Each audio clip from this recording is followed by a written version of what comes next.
이제 부모의 양육, 인식 개선 이렇게 이제 타이틀은 되어 있지만 토론의 주제가 그렇게 되어 있지만 실은 이거가 그 아동을 어떤 식으로 안전하게 우리 사회에서 보호를 할 것이냐라고 하는 그런 거, 그리고 좀 더 나아가면 어떻게 하면 아동의 양육 그런 그 현장에서 가정에서 구체적으로는 아동 학대를 예방을 할 것이냐라고 하는 그런 거가 좀 더 직접적인 그 단어일 것 같습니다. 안녕하십니까. 한국 여성 변호사의 총무이사를 맡았고 지금 그 법무법인 아우리에서 활동하고 있는 박현아 변호사입니다. 최근 우리 사회가 그 각종 뉴스나 인터넷을 통해서 잔혹하고 엽기적인 아동학대 사건들을 자주 접하게 됐는데요. 저 역시 한국 여성 변호사에서 그 활동하면서 공익 소송들을 많이 진행을 해왔습니다. 뭐 울산 서현이 사건이라든가 대구 칠곡 계모 사건, 또 건희 골프채 사망 사건 등 많은 공익 소송을 진행하면서 이런 사건들이 일어나지 않도록 하는 좀 더 근본적이고 바람직한 아동학대 예방 시스템을 구축해야 될 필요가 있다고 생각을 했고요. 그리고 아동학대에 대한 사회적인 인식 전환이 필요함을 절감한 바 있습니다. 그래서 이번 토론회가 시위 덕자는 아주 뜻깊은 토론회가 아닌가 싶습니다. 제가 살펴볼 곳은 물론 이제 앞에 발제자분들께서는 아동 학대에 대한 강력한 처벌만이 답은 아니다라는 그런 측면과 또 사회 인식에 대한 변화 필요성을 말씀해 주셨는데요. 당연히 그 부분에 대해서는 공감을 하는 바입니다. 저는 이제 법조인이고 변호사인 만큼 아동 학대 가해자에 대한 처벌에 대한 사건 예를 살펴보면서 그 사건 속에서 우리가 어떤 것들을 시사받을 수 있고 앞으로 개선할 점에 대해서 구체적인 사례를 통해서 접근을 해보고자 합니다. 제가 살펴볼 아동 학대의 구체적인 사건은 울산 서현이 사건인데요.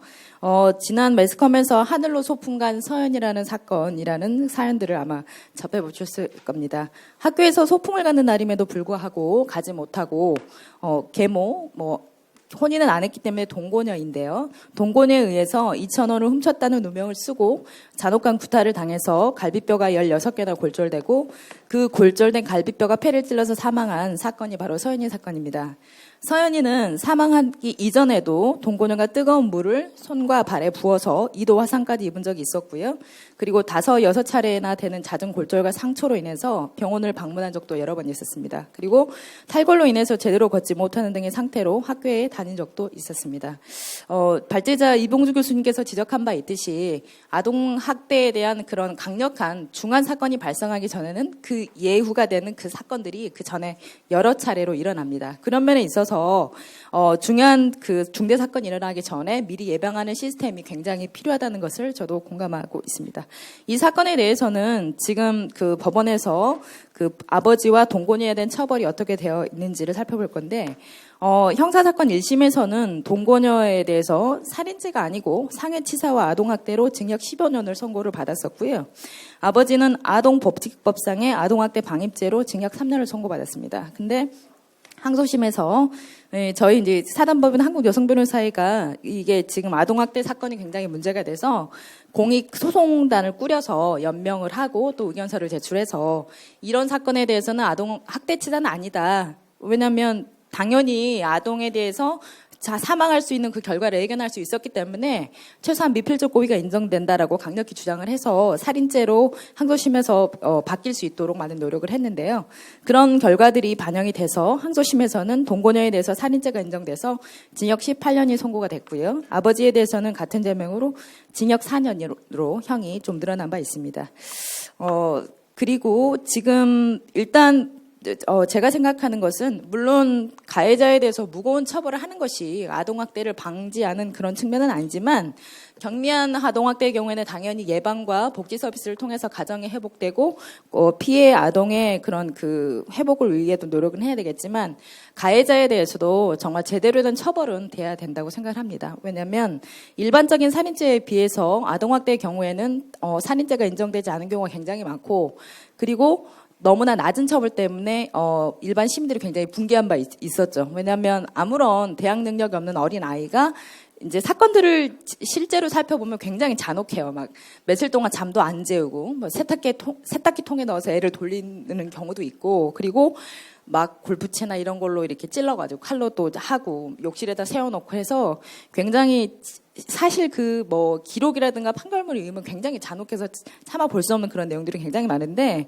그런 내용들을 살펴보면 살인죄가 인정이 안 된다는 게 도저히 이해가 안 되고 오히려 더 어린애가 사망하게 되면 좀 더 중하게 처벌을 해야 되는데 일본은 뭐 이런 아동학대 사건으로 사망하면 무기징역이라든가 20년 이상의 중형이 선고됨에 반해서 저희 법원은 그동안 너무나 낮은 처벌을 해왔기 때문에 그런 부분에 대한 변화를 요구를 했고 이런 부분들이 받아들여서 최초로 살인죄가 인정돼서 이런 판결이 났기 때문에 굉장히 뜻깊은 바 있었습니다.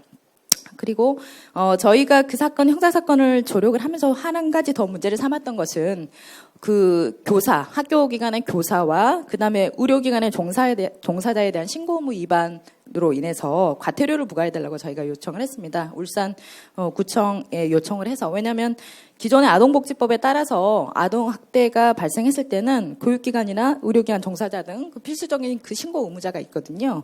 그런 부분에 대해서 그동안 여러 차례 병원에 다녔었고 또 교사라든가 이런 사람들이 분명히 그런 부분들을 인지할 수 있었음에도 불구하고 이거를 그냥 지나쳤기 때문에 그런 부분에 있어서 일단 사회적 인식도 바꿔야 될 필요가 있고 해서 그런 부분에 대해서 과태료 요청을 했었는데 그 부분은 받아들여지지 않았어요. 그런 부분들이 많이 실망스러운데요.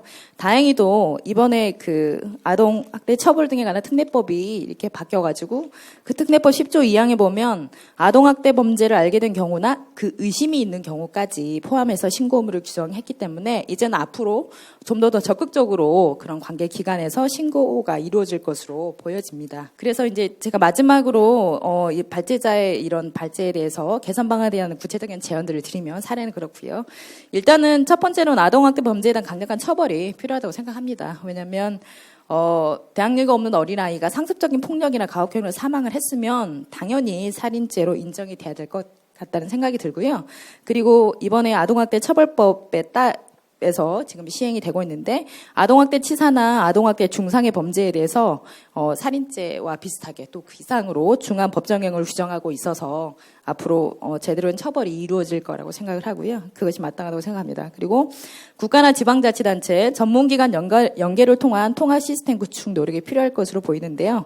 아까 말했던 것처럼 가정 내부 차원이라는 인식에서 벗어나서 국가와 지방단체가 적극적으로 개입해야 함이 바람직하다.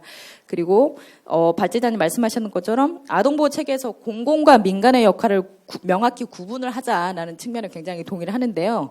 아동학대를 조사하는 부분은 약간 수사에 관한 부분이기 때문에 어떤 공공적인 공권력이 개입이 되지 않으면 아무래도 아버지나 어머니 입장에서는 그거를 개입을 허용하지 않아요. 그래서 상당히 조사가 제대로 이루어지지 않고 문제가 이렇게 덮어둘 수 여지가 많기 때문에 그런 부분들은 공무원이나 공공의 개입을 통해서 정확하게 조사와 처벌이 이루어져야 될 거고요. 그리고 아동 보호라든가 가족을 재결합하는 그런 면에 있어서는 서비스 그런 측면들은 민간에서 대폭 역할을 해야 된다고 생각합니다. 아동보호 전문기관이 있는데 전문가들도 많이 또 인력 이런 확충도 많이 해서 그런 제대로 된 서비스가 될 수 있도록. 제가 아는 친척분은 되게 이제 그 자녀 딸을 말을 안 들으니까 사춘기 말을 안 듣잖아요. 때려가지고 애가 신고를 했어요. 신고를 했는데 그 이후로 아빠를 만나질 않고 결국엔 심지어 가정이 깨져서 이혼까지 했는데 그 이후로 아이와 딸의 관계가 완전히 깨져버린 거죠. 이런 경우에 있어서는 굉장히 안타깝잖아요. 그러니까 단번의 사건이고 그렇게 잦은 사건도 아니었는데도 불구하고 그거를 적극적으로 개입해줄 국가나 지방자치단체가 없어서 서비스를 받지 못하고 그런 앙금이 있는 상태에서 그냥 가정이 깨져버리고 또 그 연결하는 서비스가 없기 때문에 그래서 그런 분들은 법적인 처리나 공공적인 처리보다는 어떤 그 민간적인 차원에서의 서비스가 굉장히 필요할 거라고 생각이 됩니다. 그리고 전문가 기관들의 연계가 필요하다고 생각을 하는데 저희가 2014년에 한국여성변호사에서 중앙아동보호 전문기관하고 MOU를 체결해서 아동학대를 위해서 각 지부별로 자문변호사 위촉을 했고요. 그리고 아동학대 전담 변호사를 위촉해서 많은 공익 활동을 지원한 바 있습니다. 저희가 물론 처벌과 조사 부분에 대해서는 많은 조력을 할 수가 있지만 아이의 어떤 트라우마 치료라든가 그리고 가족 지원 서비스는 법조 분야보다는 의료 분야라든가 그런 전문가 기관들이 많이 있기 때문에 그런 팀하고 연계를 해가지고 이렇게 한다면 인력도 확충할 수가 있고 전문적인 서비스도 받을 수 있고 그리고 각 아동학대 사안별로 솔루션 팀을 만들어가지고 구체적인 이런 서비스를 해결할 수 있을 것으로 봅니다. 네. 감사드리고요. 이제 이 토론을 마무리하겠습니다. 감사합니다. 제가 생각하고 있었던 아동학대 예방을 위한 아동 양육과 부모 인식 개선에 대한 저의 의견을 말씀드리는 걸로 좀 가름을 하고자 합니다. 사실 이봉주 교수님이 굉장히 좋은 그러니까 우리가 부족한 부분들 왜 지금 우리가 이렇게 많은 아동학대 사건들을 직면하게 되느냐 하는 부분이 결국은 시스템의 부재라는 측면에서 확인할 수 있었던 것 같고요. 신혜원 교수님이 이 부모교육 제도화에 대해서 굉장히 강력하게 주장을 하셨는데 뭐 어쨌든 많은 논의가 필요한 것 같습니다. 이 제도화라는 거 그러니까 모든 부모가 부모 교육이 대상자가 되어야 한다는 의무가 되어야 된다라는 것에 대한 논의는 더 필요하겠지만 부모 교육의 필요성을 강조하는 것은 지나치지 않다고 생각을 합니다. 저는 이제 그 아동학대와 관련해서 대체로 이제 아동학대가 일어나면 발생하는 부모들의 특성에 대해서 이야기를 합니다. 이 부모가 얼마나 분노가 많으며 가족 갈등이 어떠했으며 가족의 유대감이 어떠했고 또 아이들을 신체할 그 부모 자녀 관계의 문제, 뭐 자녀의 문제 이렇게 해서 부모의 문제로 대단히 그 아동학대나 방임의 문제의 원인을 기결을 하는데 사실상 이 방임하는 학대하는 부모들을 살펴보면 이 사람들은 이미 주변 사람들과 접촉이 상당히 없는 사람들이 대부분이고 아이들을 안전하지 않은 곳에 두는 것을 아무렇지 않게 생각하거나 또 신체 학대를 하는 경우에는 부모 연령이 낮거나 소득 수준이 낮고 혼자 아이를 키우는 사람들 그리고 특히 이제 그 스트레스 수준, 그러니까 소득 수준이 낮아서 스트레스가 높고 우울증이 많은 사람들로 그 연구 결과로 나타나고 있는데 그것보다도 더 이제 최근에 주목되는 부분은 학대의 원인이 부모의 행동 특성보다는 빈곤이라는 측면입니다. 부모가 살고 있는 지역, 사회의 특성이 결과적으로 부모로 하여금 아동을 학대하고 방임하게 하는 것에 이르른다는 결론을 많이 내리고 있습니다. 결과적으로 개인이나 관계, 지역사회, 사회적 수준을 포함한 사회 생태학적 관점에서 아동학대의 원인이 규명될 필요가 있고 그런 차원에서 아동학대 시스템이 작동되어야 될 것으로 생각을 합니다. 가령 예를 들어서 지역사회 빈곤, 실업, 거주 불안정성, 양육 부담감, 알코올 약물 남용, 이주민의 밀집 지역 등이 아동학대 발생과 매우 높은 관계가 있는 것으로 나타나고 있습니다.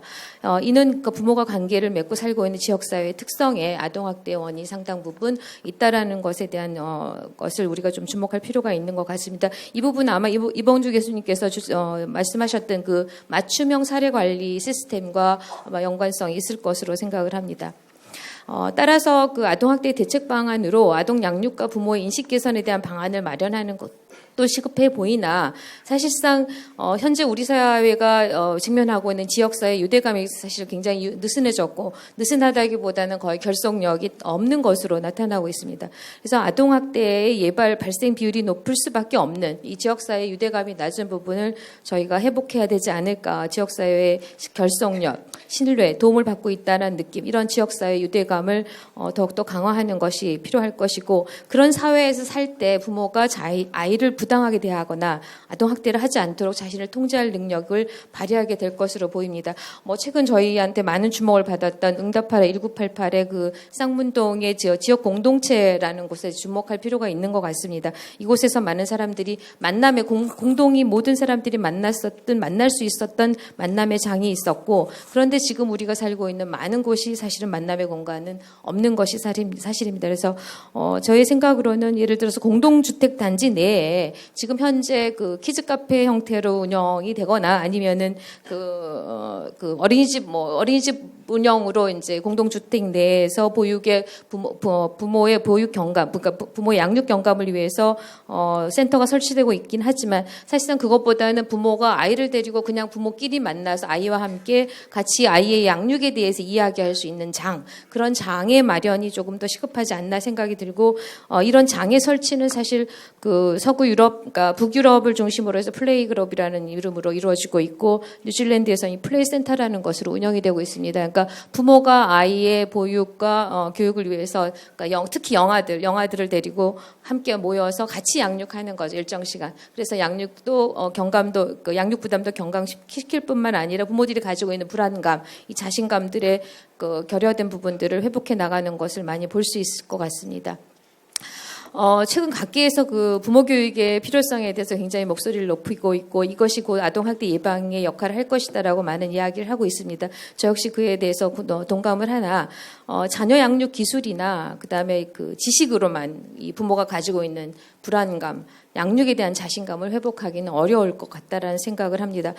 아까 이 많은 분들이 과거 전통적인 부모들은 상당히 수동적으로 아이를 바라보고서 부정적인 측면만 얘기를 하셨는데 저는 저희가 가지고 있었던 전통적 양육 방식 중에서 아이가 울면 달랬고 그다음에 원할 때 먹이고 업고 다니고 함께 자면서 사실은 상당 부분 아이와 세계를 함께 바라보는 그런 응시하고 있었던 포대기 양육이 우리가 잊어버리고 있는 부분이라는 생각이 좀 많이 하고 있습니다. 그래서 많은 부모가 사실 자녀가 필요로 하는 것을 찾아야 하는데 자녀에게 필요할 것이다라는 것을 제공을 한다라는 거죠. 아까 그거는 그 신의원 교수님 말씀하셨던 부모가 원하는 방식으로 훈육하는 것, 자녀에게 자율성을 주지 않는 부분, 이와 맥락을 같이 할 거라고 생각을 합니다. 그래서 요즘 뭐 이렇게 SNS나 인터넷에 보면 부모 양육과 관련된 상담 부분을 보시면 부모들이 얼마나 표준화되어 있는 자녀 양육 방식을 행하고 있는지를 보실 수 있습니다. 3시간마다 수면 시간 체크하고요.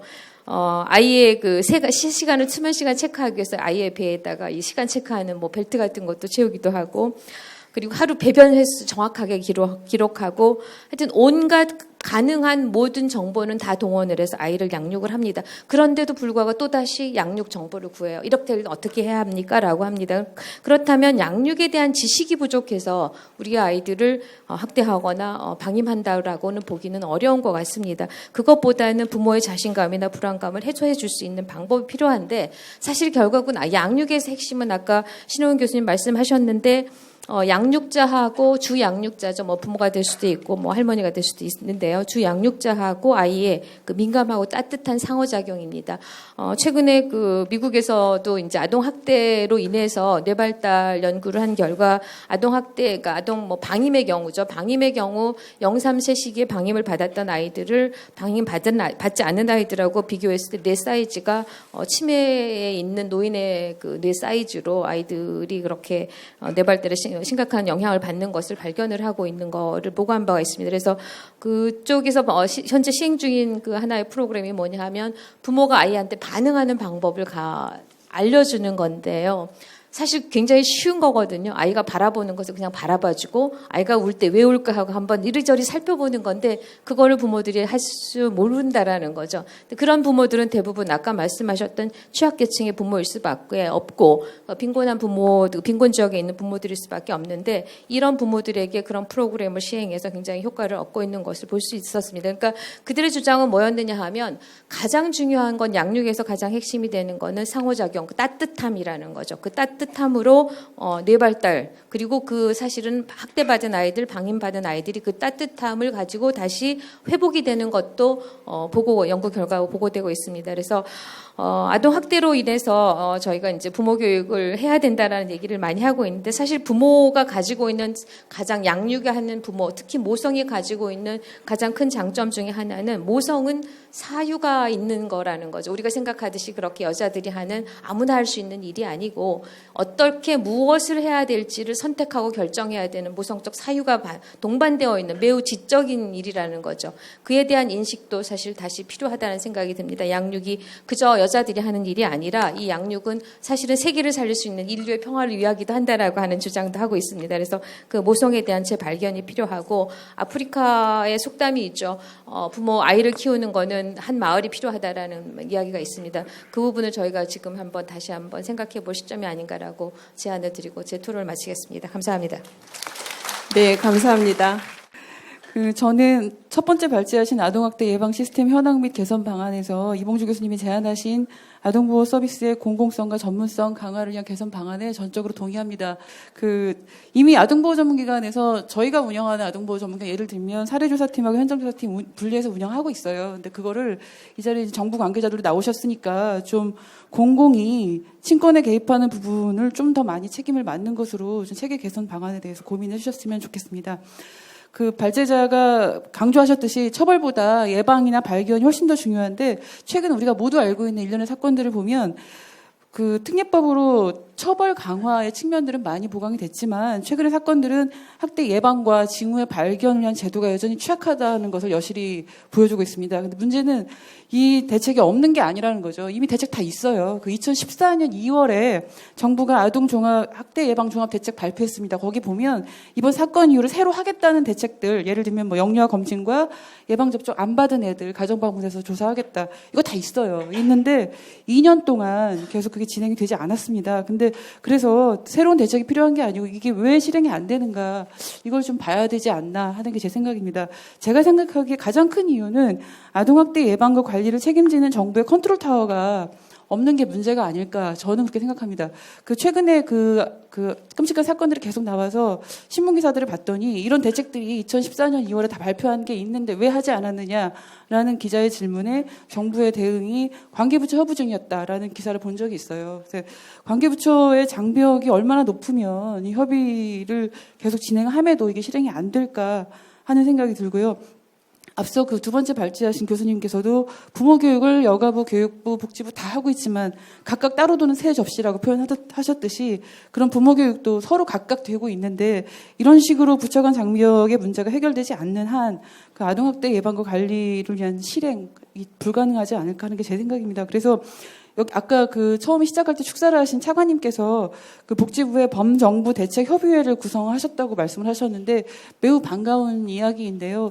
여기 복지부 과장님도 나오셨으니 이 범정부 대책 협의회가 이후에 이렇게 아동학대 예방과 관리를 전체를 책임지는 정부의 컨트롤 타워로 발전해 나갈 것인가 그런 계획을 갖고 계신지 말씀을 좀 해주시면 저희가 좀 정부의 정책을 이해하는 데 도움이 될 것 같습니다. 그리고 이제 훈육과 관련된 부모 인식 개선과 관련해서는 아까 부모 교육에 대해서 좋은 말씀을 많이 해주셨는데 저는 강조하고 싶은 거는 체벌이라는 게 훈육을 위한 선택지에서 아예 배제될 수 있도록 체벌을 전면적으로 법으로 금지하는 법적 개정이 반드시 있어야 된다고 생각합니다. 작년에 아동복지법 개정돼서 가정 내에서 신체적 정서적 고통을 가하면 안 된다. 이 개정이 된 뒤에 저희가 전 세계 체벌 금지 국가 그리고 카운트하는 글로벌 이니셔티브에 문의를 해봤어요. 한국도 이제 가정내 체벌 전면 금지로 볼 수 있는 거 아니냐. 그랬더니 답변이 여전히 민법에 있는 징계권, 부모의 징계권에 체벌을 가할 수 있는 뉘앙스가 포함되어 있고 초중등 교육법 시행령에도 간접적으로 체벌할 수 있는 듯한 뉘앙스가 포함되어 있고 이런 것들이 바뀌지 않으면 체벌 전면 금지로 볼 수 없다는 거죠. 근데 이미 체벌을 금지한 나라가 48개국인데요. 그 나라들의 경험을 보면 제도가 의식을 바꾸기도 합니다. 우리는 너무나 이게 사람들의 고정관념이 강해서 법을 못 만든다고 하는데 거꾸로 제도가 만들어지면 거기에 반대하는 사람들도 같이 의식을 바꾸기 마련입니다. 그래서 아동과 관련된 모든 법에 체벌을 허용하는 뉘앙스로 해석될 수 있는 여지가 있는 모든 법 조항들을 좀 개정해서 그런 좀 법적 전면 금지가 좀 선행되어야 선행이라기보다 부모 교육과 함께 동시에 좀 진행이 되어야 이런 좀 인식 개선이 실질적으로 가능하지 않을까 생각합니다. 이상입니다. 네, 고맙습니다. 저는 언론인과 부모의 시각에서 좀 앞선 토론이랑 발제 내용을 바탕으로 해서 아동 학대에 대해서 좀 종합적으로 얘기해 보겠습니다. 내용이 길지는 않습니다. 그래서 신문과 방송 같이 이제 각 언론에서는 이제 지난해 말부터 아동 학대에 대한 기사를 이제 많이 쏟아내고 있는데 다들 아시다시피 이제 학대의 굴레에서 힘겹게 탈출했던 이제 11살 소녀 이제 그 사건이 좀 기폭제 역할을 했습니다. 그래서 이 소녀는 이제 인천에서 친부와 동거녀로부터 이제 강금이나 상습 폭행 등 수년간 학대를 받은 사실이 밝혀졌고 이제 그 뒤로도 이제 쭉쭉 아버지가 아들을 살해한 거랑 이제 중학생 딸을 때려서 숨지자 시신을 방치한 목사 부부나 이제 어머니가 큰 딸을 폭행해서 살해한 뒤 시신을 야산에 묻은 사건 등 이제 매일같이 새로운 뉴스가 나왔는데요. 그래서 다들 보시면서 이제 기사를 보시면서 이제 분노를 쏟아냈고 이제 당정이나 관계 부처에서도 서둘러서 이제 장기 결석생 조사 같은 후속 대책을 마련하기도 했습니다.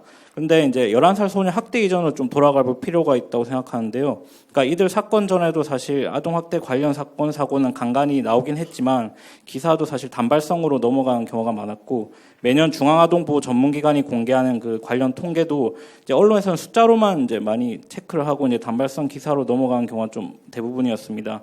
근데 또 그나마 이제 언론을 통해서 알려진 사례는 나은 편인데 가정 내 문제는 이제 잘 간섭하지 않는다는 인식이 워낙 크기 때문에 예전보다 좀 나아지긴 했지만 가정폭력이나 아동학대 신고가 좀 활성화되지 않는 편인 것 같습니다. 그래서 최근 불거진 아동학대 사례를 좀 살펴봐도 대부분 몇 년간 좀 장기적으로 해결되지 않고 이어진 사건들인데, 그래서 여러 번 문제가 좀 제기됐듯이 이웃 주민이나 이제 학교, 주민센터 같이 주변에서 좀만 더 관심을 기울였다면 일어나지 않았을 수도 있던 일이라고 봅니다. 그래서 아동학대가 공론화되지 않았던 이제 2014년을 봐도 17명이 학대로 숨졌고, 이제 의심 신고 건수만 이제 1만 건을 넘겼었는데, 그래서 언론과 시민사회 모두 이제 불감증을 개선할 필요가 있다고 보고, 정부에서도 이제 대국민 홍보나 올바른 아동학대 대처법 등을 좀 상세히 알려서 인식을 지속적으로 개선하는 작업이 있어야 한다고 봅니다. 또 개선도, 인식 개선도 필요하지만 이제 사회적 분노를 좀 제도화로 차근차근 연결시킨 것도 당연히 중요한데요. 지난해 제가 취재하기도 했던 이제 어린이집 아동학대가 좀 참고할 만한 예라고 저는 생각합니다. 그래서 지난해 1월에 이제 인천의 이제 어린이집에서 보육교사가 아이를 때리는 동영상이 공개되면서 좀 사회적 파장이 일어났었는데요.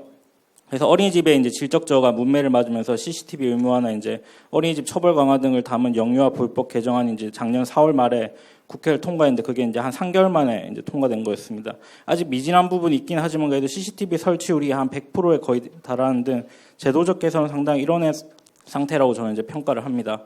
사실 아동학대 문제는 이제 최근 들어서 언론에서도 언급하는 빈도가 많이 줄었는데요.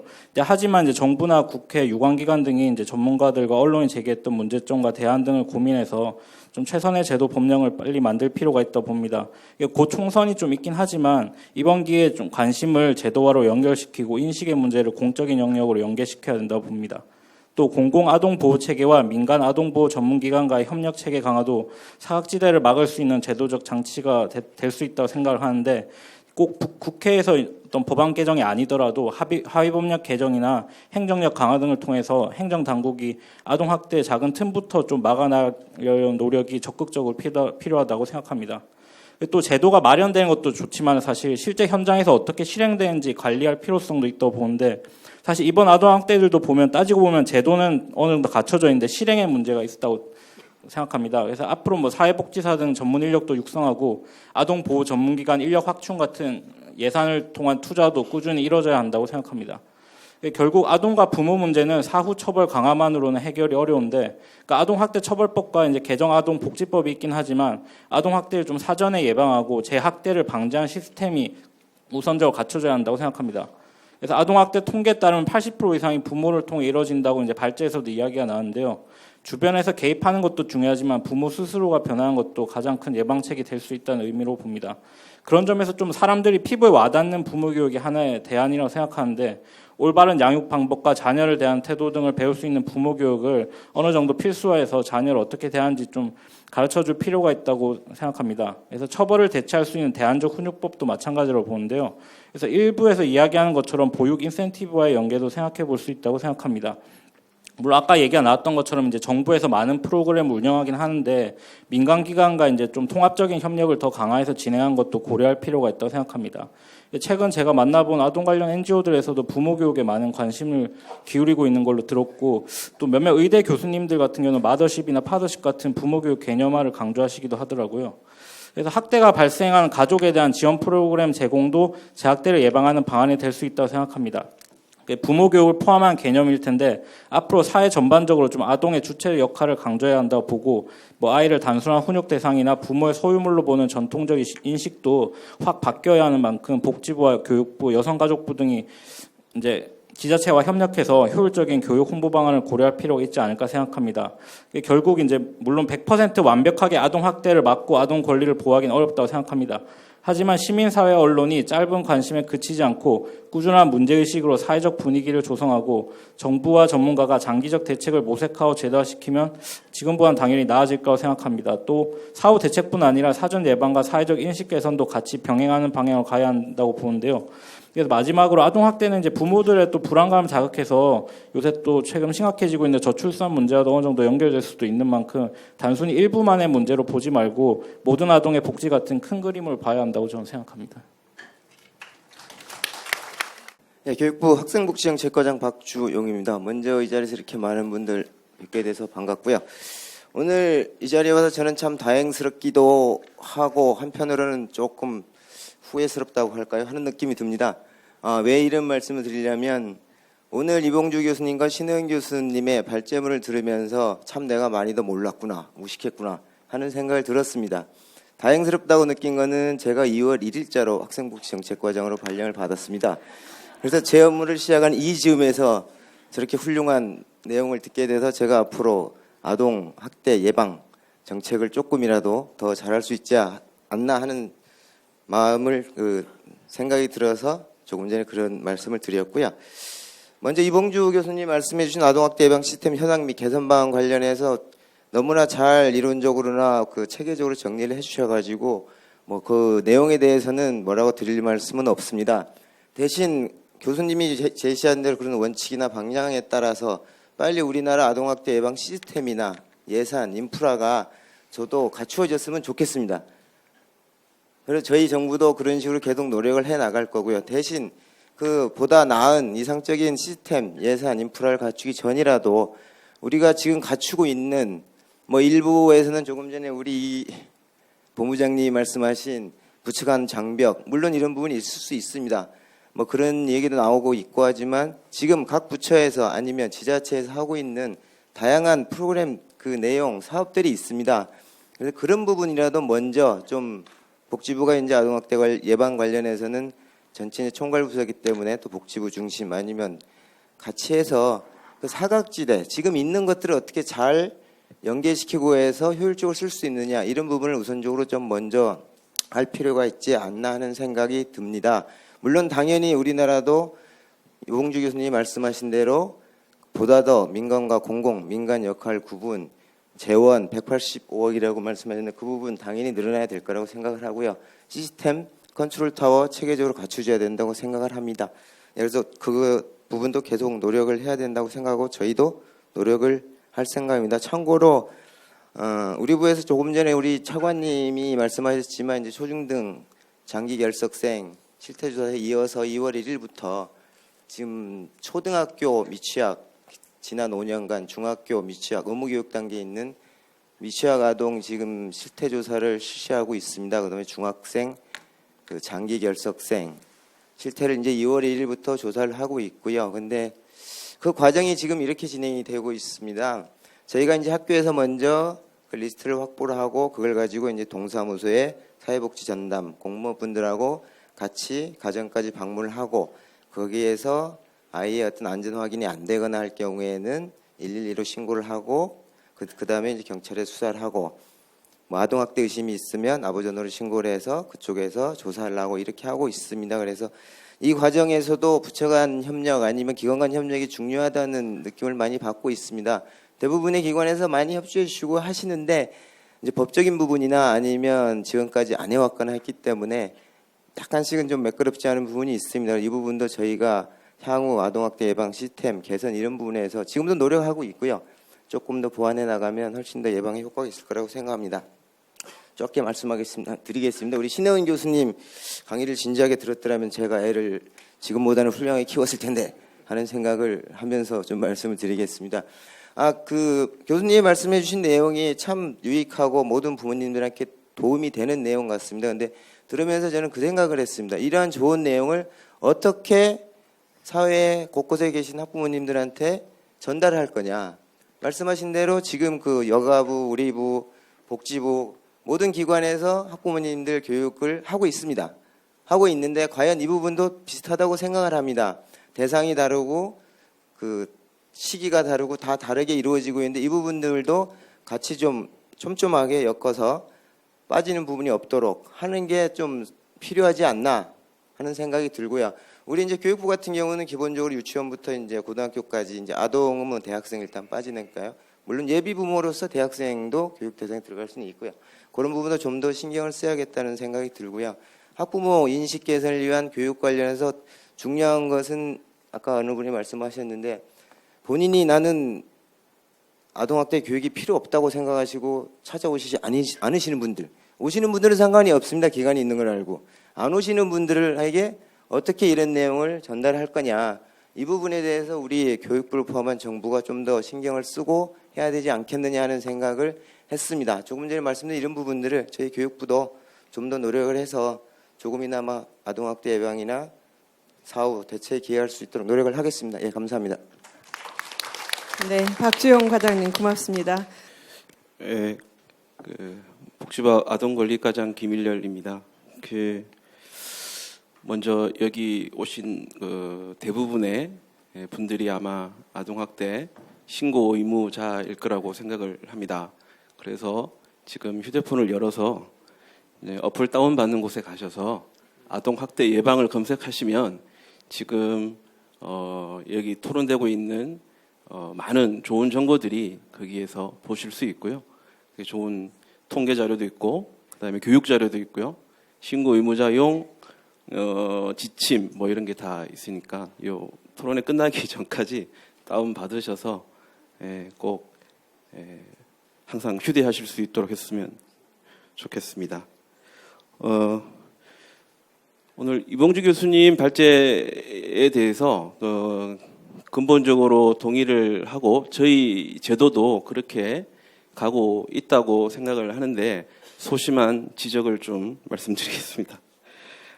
저희가 이제 2000년에 국가 아동학대 예방 사업을 시작하고 2005년에 이제 지방 이양이 되었는데요. 13년 말 그리고 또 14년, 15년 초 그리고 올해까지 해서 3년 연속으로 이맘때쯤에 항상 언론에 크게 이슈가 되었습니다. 성과라고 해야 할지 하여튼 그런 계기로 해서 많은 제도적 발전이 이루어졌는데요. 그게 이제 특례법 제정도 있고, 그다음에 저희가 14년 2월에 관계부처 합동의 종합대책을 만들기도 하고 해서 그 성과로 사실은 통계상의 수치로도 많은 성과가 있었습니다. 일단 저희가 학대 피해 아동 발생 건수라고 볼 수도 있지만 발견율인데요. 이게 13년도에 0.7명 수준에서 지금 1.3명 수준으로 굉장히 많이 늘어났습니다. 물론 미국의 9명 수준에 이거 1000명당 9명인데 그 수준에 비하면 부족하지만 그래도 괄목할 만한 성과가 있었다고 보고요. 그다음에 신고 의무자에 의한 신고라든가 그리고 신고 자체를 112로 해서 경찰과 아보전 직원이 같이 출동하는 이런 건수는 정말 굉장히 많이 늘었고요. 재학대 발생률이 계속 증가하다가 지금 감소 추세로 꺾였습니다. 이것도 큰 성과라고 볼 수 있습니다.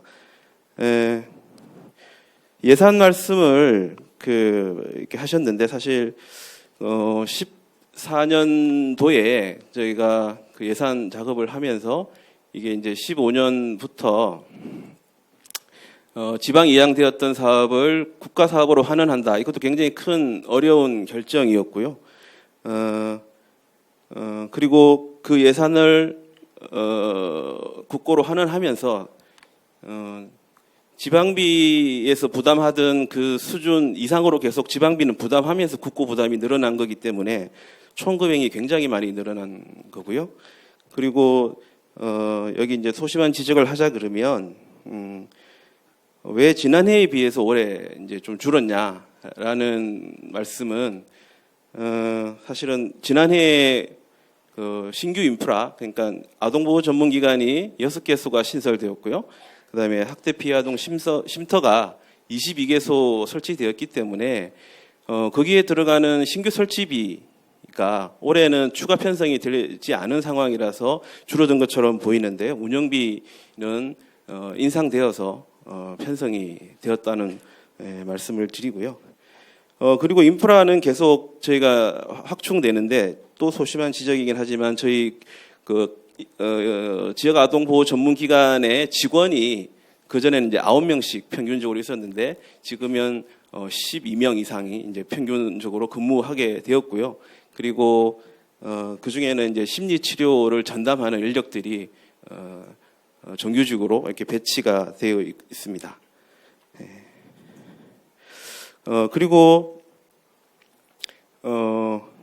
지금 아동 학대 사례에 대한 조사와 서비스 기능을 분리하는 거라든가 공공과 민간의 역할을 좀 구분하자 이런 쪽은 김경희 본부장님도 지적하셨지만 지금 저희가 일부 시행되고 있고 그런 방향으로 진행이 되고 있다는 말씀 드리고요. 차등적 대응 시스템에 대해서는 저희가 뭐 경찰하고 동행해서 가는 응급 사건도 있고 그렇지 않은 경우에는 학대 사례로 처리하기도 하지만 경미한 경우에는 조기 개입 사례로 처리하기도 하기 때문에 지금도 좀 이렇게 경중을 나누어서 대응을 하고 있는 그런 상황이라는 말씀도 좀 드리고요. 그리고 조기 발견의 방향도 말씀하셨는데 차관님께서 말씀하셨듯이 저희가 이제 조기 발견할 수 있는 그런 시스템을 구축하려고 준비를 하고 있다는 말씀을 드립니다. 그리고 예산이 일반 회계로 편성되지 못한 부분에 대해서는 저희의 이제 좀 과제일 수도 있는데 국고로 환원하면서 또 어려운 결정이 있었던 부분이고요. 저희가 추가 예산을 편성하는 부분, 예를 들어 저희 교육 홍보나 인식 개선 관련 예산이 사실은 지금 범피기금이나 이런 쪽에서는 편성이 지금 되지 못하고 있는 상황인데 이런 거는 이제 일반 회계에서도 일반 회계에 좀 편성될 수 있도록 이렇게 노력하도록 하겠습니다. 그리고 김경희 본부장님 토론하신 것 중에서 말씀하셔가지고 컨트롤 타워 문제인데요. 저희가 이제 차관님 중심으로 해서 위원장님이시고 관계부처의 국장님들이 참석하는 그런 협의회를 운영하고 있고요. 오늘까지 이제 3번째 회의를 했습니다. 이 회의 결과에 대해서는 저희가 이제 사회관계 장관 회의에 보고 드리기도 하고 아동정책조정위원회에 보고 드리기도 하는 그런 의사결정 체계를 갖추고 있고요. 그리고 이를 위한 그 아동학대 점검단을 저희가 꾸려서 저희 지금 나가는 실태조사나 또 양육환경조사 이런 거를 지금 상황을 관리를 하고 있습니다. 그리고 체벌 금지를 이렇게 법제화하는 문제가 이제 지난 해에 저희가 아동복지법 개정하면서 좀 선언적인 규정이긴 하지만 체벌 금지를 명문화시킨 것도 좀 큰 성과가 아니냐 이렇게 생각을 합니다. 예, 감사합니다. 네, 반갑습니다. 여성가족부 복지지원과에 근무하는 박천택 사무관입니다. 저희 여성가족부는 이제 그 성폭력, 가정폭력 피해자 지원 예방 업무를 하고 있습니다. 그래서 어떻게 보면 복지부에서 담당하는 아동학대 예방과 피해자 보호 지원 체계와 유사한 지원 체계를 갖고 있습니다.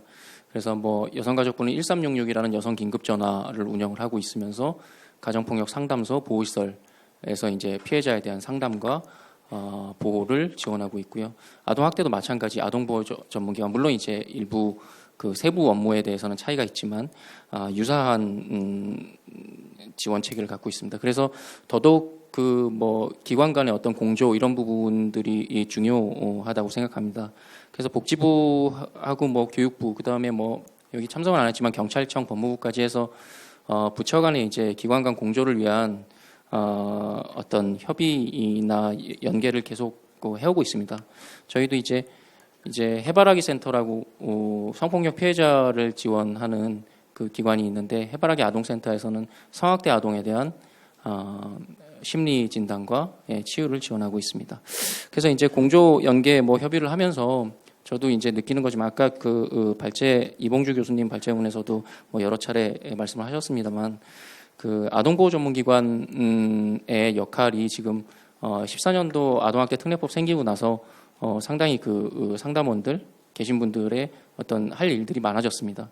뭐 여러 가지 뭐 역할들 중에서 또 새로 생긴 것들이 그 행위자에 대한 어떤 법원의 상담 위탁이나 아니면 교육이 있을 때 그 부분까지도 이제 담당해야 되는 부분들까지 생겼는데요.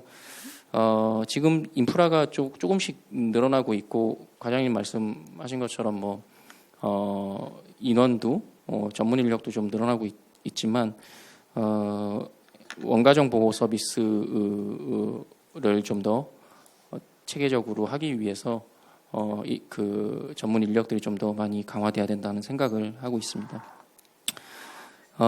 그 이봉주 교수님 발제문 중에서 고위험과 저위험 사례에 대한 차등적인 대응 시스템 필요하다는 부분에 대해서는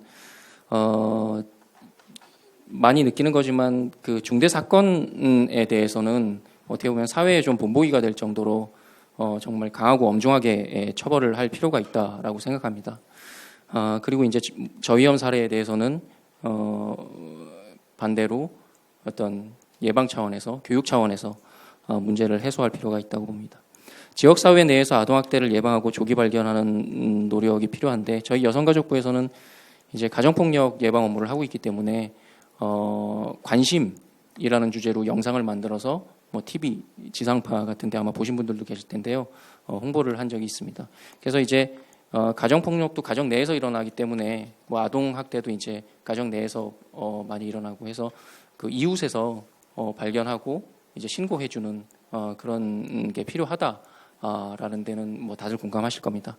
근데 이제 그런 것도 물론 중요한데 저는 이제 지역 사회에서 어떻게 보면 학교 여기도 이제 참석을 많이 하신 것 같은데 어린이집 이런 어떤 공적인 체계에서 좀 조기 발견이 이루어질 수 있도록 시스템 기능 역할을 조기 발견의 기능 역할을 좀 강화할 필요가 있다. 그것이 더 그냥 모르는 그냥 옆에 사는 이웃이 신고를 하도록 기대하는 것보다 어떤 그 체계 안에서 이제 발견하고 신고할 수 있도록 하는 것이 더 실효성이 있다라고 생각을 합니다.